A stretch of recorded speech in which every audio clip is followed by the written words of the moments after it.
Welcome back to Jabstudiesmetfun here for medicine part 7. So in this part we'll be continuing with Myasthenia Grevis comparison with Lambert-Eaton syndrome and much more. Okay, so without wasting further time, let's start. So guys, earlier we talked about Myasthenia Grevis. Now such a comparison with respect to its symptoms is something which is known as Lambert-Eaton syndrome. Now guys, in Lambert-Eaton syndrome, what is there is it is associated with something which is a type of cancer, which is oat cell cancer of the lungs. Now what happens is, because of this oat cell cancer, there is a buildup of antibodies. Now what this antibodies does is that these antibodies go attack at the presynaptic calcium channels. Now see, if we will talk with the comparison with Myasthenia Grevis, if you see, this is the presynaptic, this is the synaptic cleft, and this is the postsynaptic region. Okay, so in Myasthenia Grevis we are having the anti-acetylcholine receptor antibodies which were blocking the postsynaptic cleft. On the other hand, in Lambert-Eaton syndrome, guys, we have calcium channels at the presynaptic cleft. These channels are the ones which are getting blocked with the help of this antibodies. Now what happens again, because of which our further process of the neuromuscular junction is inhibited, due to which you will have symptoms of weakness. Now important characters over here are that you will see this is commonly seen in male patients who are smokers. You will see this in and the more common symptom over here is arm weakness. Now if they'll ask you what was the first symptom which was seen in Myasthenia Grevis, it was ptosis, asymmetric ptosis with diurnal variation. Over here guys, in Lambert-Eaton syndrome, you are having arm weakness as the first symptom. Then also again you will have ptosis.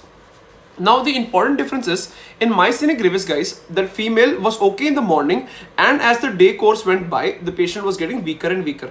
Over here in Lambert-Eaton syndrome, the guy is weaker in the morning, and as the day goes by, he gets stronger and stronger. So see the difference? In Myasthenia Grevis, over the time, patient is getting weaker. In Lambert-Eaton, over the time, the patient is getting stronger. So that is why when you do the single fiber electromyography, you will have an incremental response. While on the other hand, in Myasthenia, you had a decremental response. The treatment over here is going to be 3,4-aminopyridine. For Lambert-Eaton syndrome, the treatment is going to be 3,4-aminopyridine. Okay. Next guys, let's give a quick overview with Myasthenia Grevis and Lambert-Eaton syndrome. It's a very important question, so let's give a quick review about it. First of all, the antibodies. The antibodies which are seen in Myasthenia Grevis are anti-acetylcholine receptor antibody, anti-MuSK antibody, which is seen in ocular Myasthenia Grevis. This, with respect to Lambert-Eaton syndrome, you have anti-P/Q antibody. Anti-P/Q antibody. Myasthenia Grevis, the pathology is a post-junctional, while you will see Lambert-Eaton is a pre-junctional. Myasthenia, more commonly females are affected, while Lambert, more commonly males are affected. The first symptom which will be the defect is going to see is ptosis, asymmetric ptosis, very important. And while in Lambert-Eaton is going to be a arm weakness followed by ptosis. Talking about the diurnal variation guys, more problems in Myasthenia Grevis is seen in the evening, while in Lambert-Eaton more problems are seen in the morning. Okay, in electromyography you see in Myasthenia Grevis you're going to have a decremental response, while in Lambert-Eaton syndrome you're going to have an incremental response. Treatment of choice, because you know that the more common causes which they have found of Myasthenia Grevis, which is an autoimmune disorder, thymic hyperplasia or thymoma. So what you're going to do, you'll remove the thymus. While because you know that Lambert-Eaton syndrome is because of a cancer which is oat cell cancer of the lungs, so the main treatment of choice is going to be chemo. If I ask you the drug of choice, for case of Myasthenia Grevis, it's going to be pyridostigmine, while as the drug of choice for Lambert-Eaton syndrome is going to be 3,4-aminopyridine.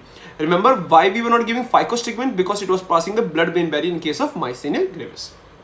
That is all you need to know with respect to our Lambert-Eaton syndrome and Myasthenia Grevis ka comparison. Let's give some important one-liners.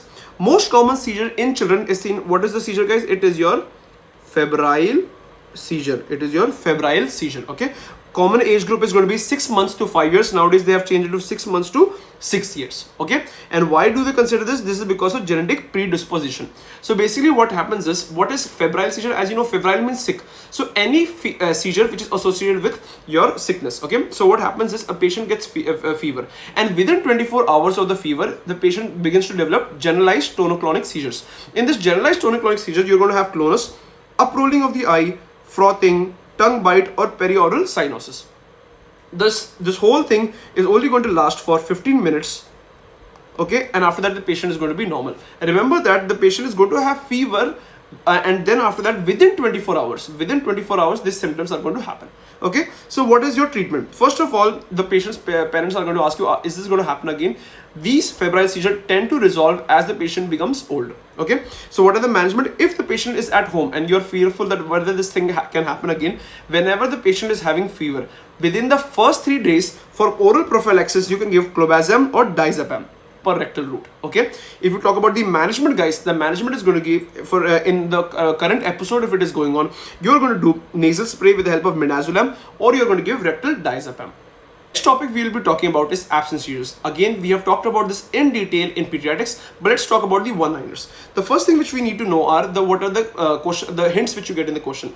They will say the teacher complains that the child is not attentive in class, the child is having daydreaming spells, and along with that he's having vacant staring spells. Okay, at the time of the seizure, it is going to be, the child is going to be unresponsive and unconscious, but very important thing is it's going to be multiple episodes in the day, and it will be only lasting for seconds.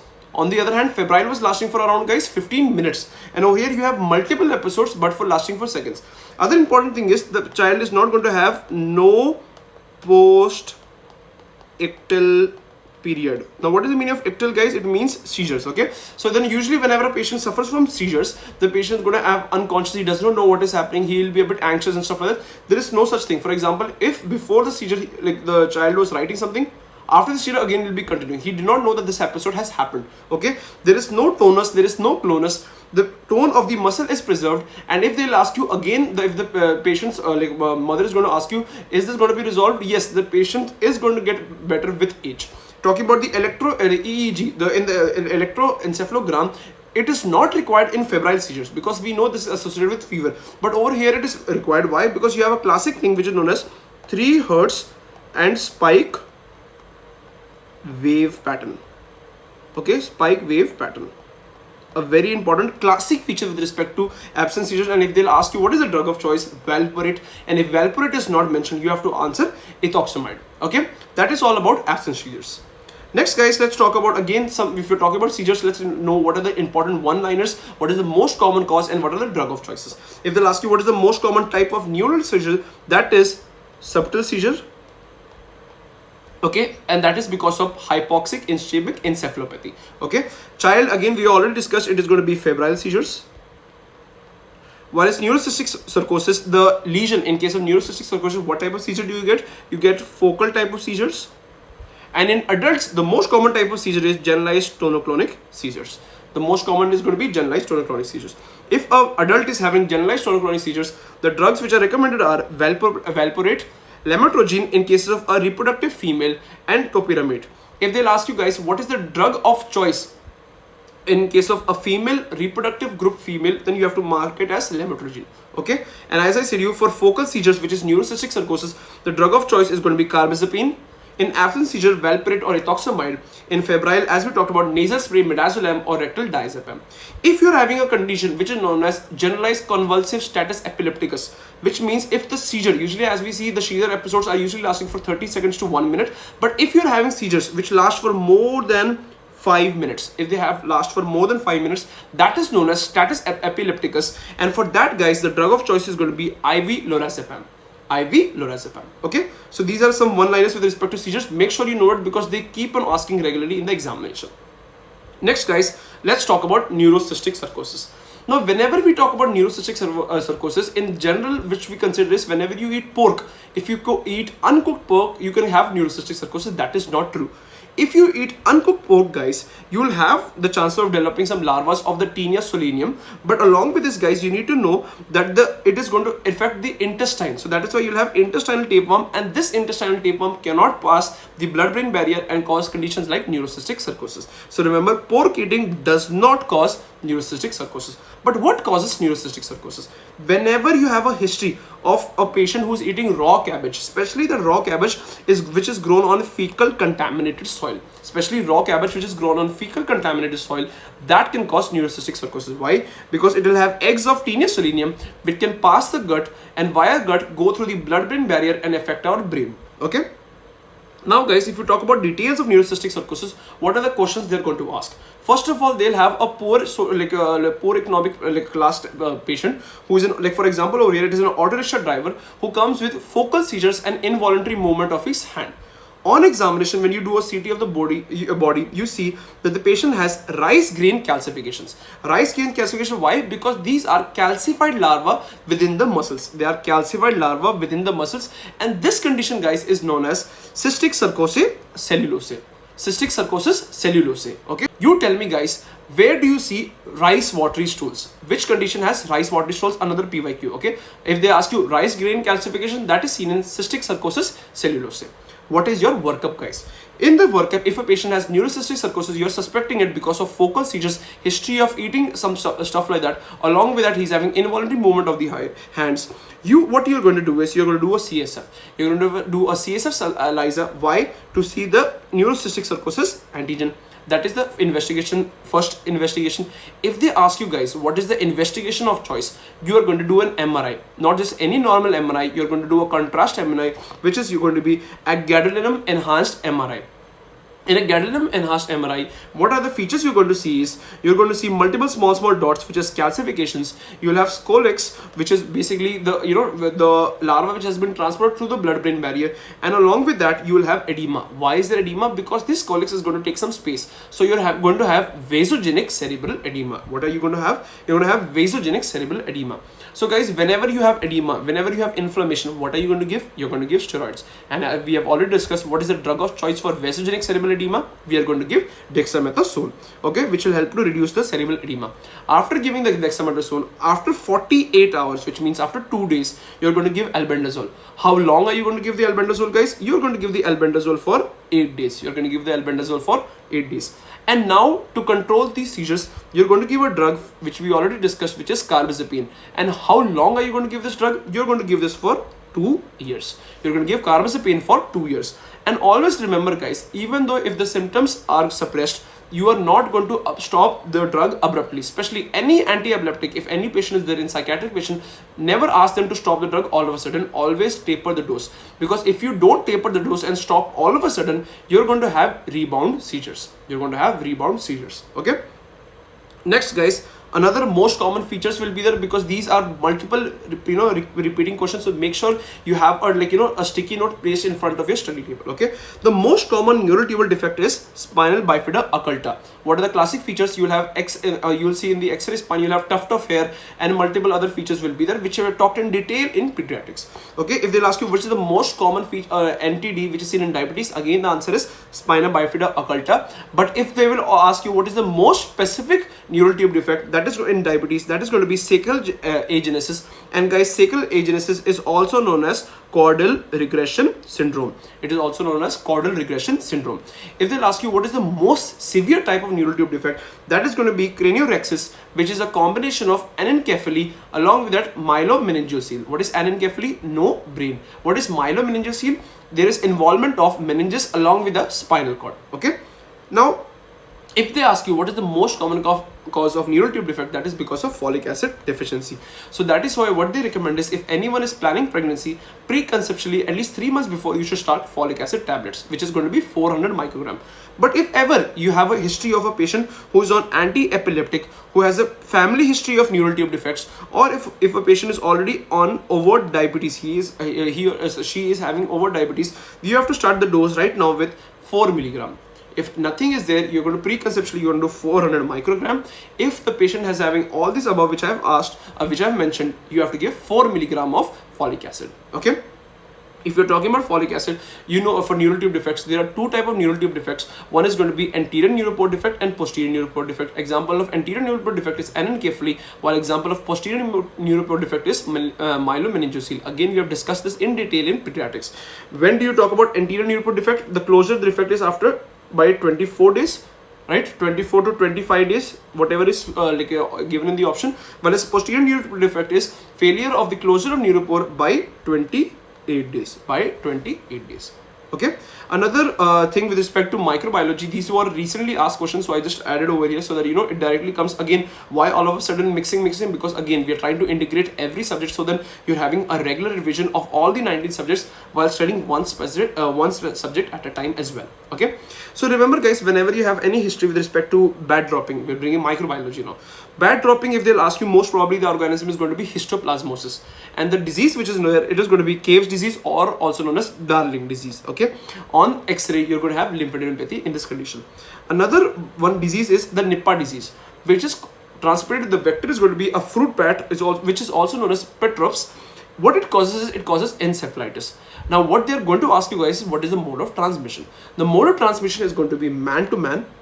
Any fruit which is contaminated by this fruit bat, which is by the saliva or drooping, or by the date palm's sap. Basically, this is the thing which you need to know. They are going to ask you the mode of transmission. They're going to ask you what is the vector, and they'll ask you what they are causing. They're causing you encephalitis. Okay, the first case which was there, we've seen in Kerala. One thing I want to why we're going to end with this neurological session is, any neurodegenerative disease, the cause of death is going to be most probably a respiratory disorder. Okay, any which disorder, like even in Myasthenia Grevis, because of paralysis, even diaphragmatic paralysis can happen. Okay, so that is all which I want to talk to you with respect to the neurology part. Now let's talk about the emergency conditions, and let us bring about some topic which is your emergency, that is basic life support and advanced cardiac life support. Okay, whenever I talk about BLS and ACLS, what is the difference? BLS is anything which we are going to do without the involvement of drugs, whereas advanced cardiac life support is whatever procedures are there in BLS, along with that, whenever we add drugs, that is going to be your ACLS. Okay, with that thing, let us now become a doctor in the airport.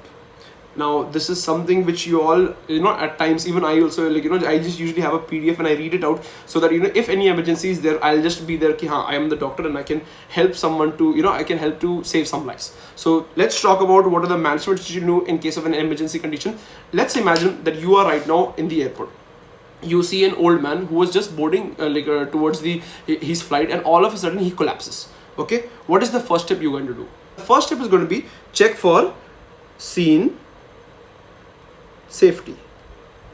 And why, guys? What if the patient collapsed near an escalator? What if there is any electrical appliance around? Maybe what if there is water and there is an electrical appliance? You never know. So that first we have to see is that our area where the patient has fallen is going to be safe. Okay, first step. Second step is going to be check for responsiveness. So what are you going to check? How are you going to check for responsiveness? Is you're going to tap the shoulder, you're going to call out his name if you know, or you're going to ask, hello, are you okay? Hello, can you hear me, and stuff like that. So that is check for responsiveness. Okay.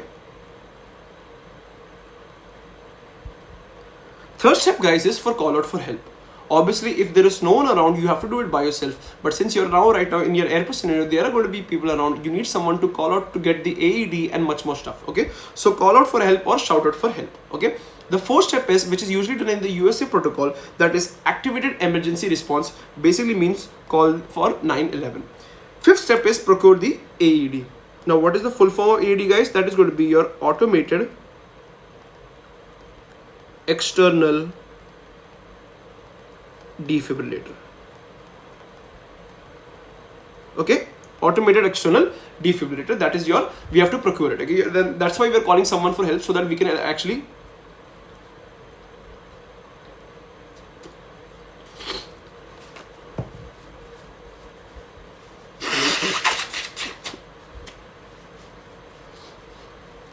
okay. So that is your automated external defibrillator. So that is why in the third step, we were asking someone to come and help, so that we can ask that patient while we are assessing our patient to go and get the AED. Okay. So after the fifth step, now we have to actually check.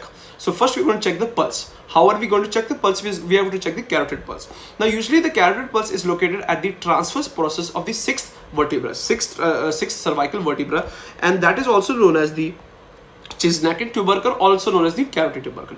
That is going to be your sixth step. The seventh step is going to be check for breathing movement. How are you going to check for? Either use the chest in drawing and withdrawing, or you can go in here around the nose, whether you can see breathing or not.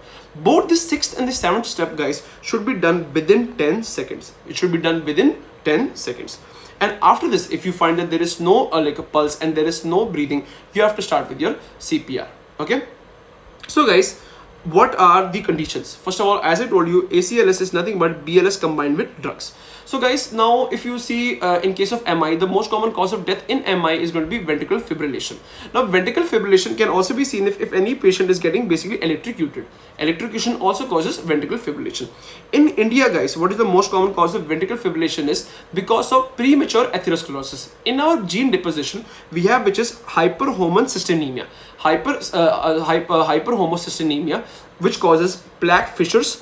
And whenever you have plaque fissures guys, you're going to have platelets which are going to go and attack the exposed collagen, thereby producing more thrombus and causing early onset of MI, further causing ventricular fibrillation. Now why am I talking about ventricular fibrillation guys is whenever we talk about any patient right now over here who collapsed, most probably he must have had a heart attack, and in MI the most common cause of death in MI is going to be ventricular fibrillation. Okay, so when we are going to start with procure the AED, procure all the things which we need for breathing, we need a bag which is known as AMBU bag. And AMBU bag, a full form is artificial manual breathing unit. Okay, so you're going to have we have to give rescue breaths. And what is going to be the ratio between the chest compression which you're going to do and rescue breaths? Before I talk about that, you need to know how are you going to do the chest compression is you're going to use your lower part of your palm over here to apply the pressure over here at the lower part of the xiphisternum, one hand over the other, and start compressing. Okay, after every 30 chest compressions, you're going to give 2 rescue breaths. You're going to give 2 rescue breaths. Okay, now talking about the fulcrum of the thrust, the pressure which is being applied is, and remember, make sure that your elbows are straight and they are not bending. Our thrust is going to be with the help of the hip joint. Our thrust is going to be done with the help of the hip joint. If they ask you what is the sternal depression, how much deep are you going to press, that is going to be 5 centimeter preferred, 5 centimeter to 6 centimeter. Okay, if they ask you guys, if while doing chest compression you hear a rib fracture, will you stop the CPR or not? You are going to continue. Okay, obviously guys, fracture the management will be easier. First we want the patient to live, so you're going to continue the CPR. Okay, what is the side guys? It's going to be the lower part, lower 1/3 of the sternum. And if they ask you what is the most common solid organ, which is traumatized in CPR, that is going to be your liver. If they'll ask you what is the most common organ, that is going to be your lungs. But they ask you most common solid organ, that is going to be your liver. Why? Because the xiphisternum, which should be that it is a sharp part, it causes liver laceration at the which lobe, that is going to be at the left liver lobe. One thing which I want you to know is whenever you're doing chest compression, every 1 second you're going to do 2 chest compressions. So if you're doing in 1 second, you're going to do 2 chest compression, which means in 60 seconds how many you're going to do? That is going to be 120 chest compression. So that is why they'll ask you in 1 minute how many chest compressions you're going to do. You'll do 120 or anything more than 100. This is also a PYQ. Okay, next guys, we need to know what are the most common ribs which are damaged. Because of its angular structure, the 4th, 5th and the 6th rib are the more commonly fractured ribs. Okay, if they'll ask you how are you going to place the AED, there are going to be 2 pads over there. Remember, the right pad is going to be just below the clavicle, above the nipple, whereas the left one is going to be below the nipple in the horizontal manner over here. Okay, so remember this AED, what is the use? AED is used basically to detect a shockable rhythm. Now what is a shockable rhythm? You have 2 conditions, either it is going to be ventricular fibrillation or it is going to be pulseless ventricular tachycardia. What is the meaning of a shockable rhythm? Basically you are having any tachyarrhythmia or any arrhythmia. To reset it, basically anytime we're going to give a DC shock, it is to reset, it is not to start. That is why any condition in which, example, you have asystole or you are having pulseless electrical activity, you cannot use DC. DC is contraindicated in that condition because over there you don't have any electrical impulse. In cases of ventricular fibrillation, in case of pulseless ventricular tachycardia, you are having tachyarrhythmia, you are having pulse. To reset it, we are going to use a DC shock. So in the DC shock, they are going to ask you how many joules do you use? You use 200 joules. Okay. Again, what is the full form of AED? That is going to be automated external defibrillator. Let's talk about a particular scenario. Okay, you're having a 60-year-old smoker, okay, who's having severe chest compression and who's holding his fist like this over here, the chest. This is known as Levine sign. Okay, along with that, he's having profuse sweating. On the ECG, you found out there was ST elevation in V1, V2, V3 and V4. Whenever you are having ST elevation V1, V2, V3 and V4, think about anterior wall MI. Whenever you're having V1 to V6, that is extensive anterior wall MI. Tell me, when do you see you have an inferior wall MI? In which lids will you see? Answer it in the comments below. Okay, continuing with our case, guys. Then when what we found out, there was absent pulse and absent BP. Then we are going to do our procedure, that is going to be CPR. Okay. Basically, if you will see in this case, if you don't treat it properly, then you will have sudden cardiac death, and in MI, the sudden cause of death is going to be your ventricular fibrillation. Okay. So in this case, which we know that we are having ventricular fibrillation, let's talk about the management with the help of BLS and combined. Basically, now we're going to talk about ACLS. So first, as we we put the AED, we found out this is ventricular fibrillation. So before doing that, while the AED was getting procured, while we were putting the pads, we were basically doing our CPR, 30:2 ratio, 30 chest compression and 2 rescue beds. And after that, we found out that in the AED, it showed a shockable rhythm. It was ventricular fibrillation, and they told us to move and then gave a shock. How much was the joules? It was going to be 200 joules. Now this defibrillator takes time. Okay, it takes time to recharge. So during this process, once we checked that there was again no pulse and no breathing efforts, we started our CPR again. Again the same ratio, guys, 30:2. But now, guys, in the second step, we are going to do another thing, that is going to be, we are going to get an IV access. Okay, if we are not getting an IV access, we are going to do an intraosseous access, that is going to be at the level of tibia or tibial tuberosity. Then we check again, the defibrillator is ready to charge, ready to give the shock, and give the shock again. Again, after the shock, you found out there was no pulse, and again there was no breathing unit. Again you start with your CPR. Now this time, in which we had given the IV access, we are going to give a drug that is going to be epinephrine. Okay, we are going to give epinephrine. What is the role of epinephrine over here? What is the role of epinephrine in case of a shockable rhythm is it causes vasoconstriction, thereby causing increase in coronary blood flow. Remember what I talked in a shockable rhythm. The role of epinephrine over here is going to be vasoconstriction, which is going to help us increase in the coronary blood flow. Again, we checked the DC shock, the AED is now shockable, and it gave a shock again, and still we saw that there was no pulse and there was no breathing unit. Now over here, with the help of our IV access, we are going to give drugs which is amiodarone and lignocaine. That is our management, guys, with the help of for in case of shockable rhythms. Okay, so what we did is, how many times did we give DC shock, guys? We gave it 3 times. So what was the management? Let us talk about it one more time. First, you did CPR. Okay, during the CPR, you saw that now the AED can give a shock. It gave a shock, no response. Then what you did again, you used to continue with CPR. Along with CPR, you asked someone to get an IV access. If no IV access was there, then you did an intraosseous access. You saw that the AED is recharged, and you gave a shock again. No response. Now next step, what is going to be, continuing the CPR with the IV access, you're going to give epinephrine. Why epinephrine? Epinephrine is for the vasoconstriction purpose, to increase the coronary blood flow. Again, you saw the AED is charged, you give a DC shock. Still no response. Now in this IV access, you're going to give lignocaine or amiodarone. This is the management with respect to for shockable rhythm. What are shockable rhythms? Examples are ventricular fibrillation and pulseless ventricular tachycardia. Now, guys, let's talk about your case of asystole or pulseless electrical activity, which you can see over here. In these conditions, guys, we cannot give DC shock. Why we cannot give, guys? Because in case of DC shock, guys, these are done to reset the heart. It is not done to restart the heart.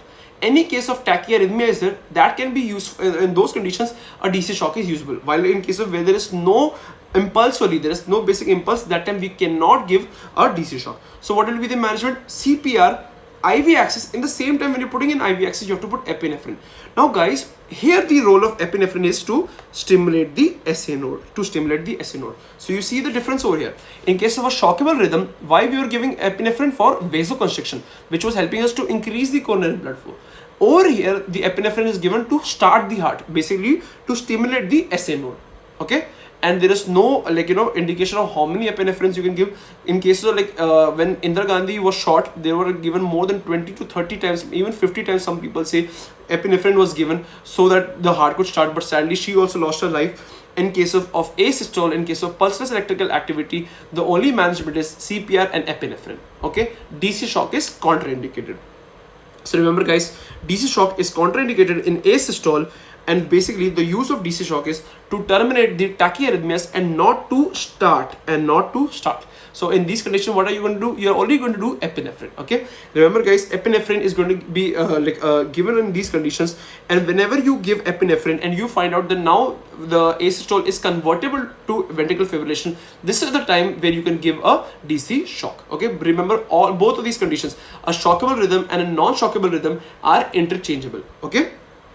If I talk about that in one last time, you found out that there was no pulse and there was no BP. You saw there was in the ECG that if there is a shockable rhythm, management was you're going to do CPR, you're going to give DC shock. How many times? It's going to be 3 times. And the drugs which were used were epinephrine, amiodarone, and lignocaine. While in case of asystole or pulseless electrical activity, what was the management? DC shock is contraindicated, CPR for 2 minutes, and epinephrine, which is no limits. Okay, here I have a table which we basically discussed, and it's summarized over here. Once you started the CPR, you saw the shock rhythm, if it is shockable or not. If it is shockable, what are the shockable types? Ventricular fibrillation or pulseless electrical tachycardia. You gave a shock. Immediately after the shock, you're continuing the CPR. And during the CPR, you're asking your friend to go and get the IV or the intraosseous access. You saw it's now the AED is charged again, and now again you're going to do you're going to give a shock. So the second shock is given. Even after that, if you see there is no response, you have to give the drug which is your epinephrine. Okay, and then again you see the AED is recharged. If the rhythm is shockable, you give the third and final shock. Even despite that, if you see there is no change, you're going to give drugs like amiodarone and lignocaine. While on the other hand, with the conditions of asystole or pulseless electrical activity, DC shock is contraindicated, and what you're going to do is you're only going to use epinephrine. The role of epinephrine in this condition is to stimulate the SA node. Okay, so that is all which you need to know with the condition of advanced cardiac life support. And next we are going to see you in the medicine part 8. Thank you guys. If you have any other doubt, feel free to text me. Either it is with respect to your study management, or either it is related to anything. I'm always there to help you out. Okay, see you guys in the next video. Tata, sayonara.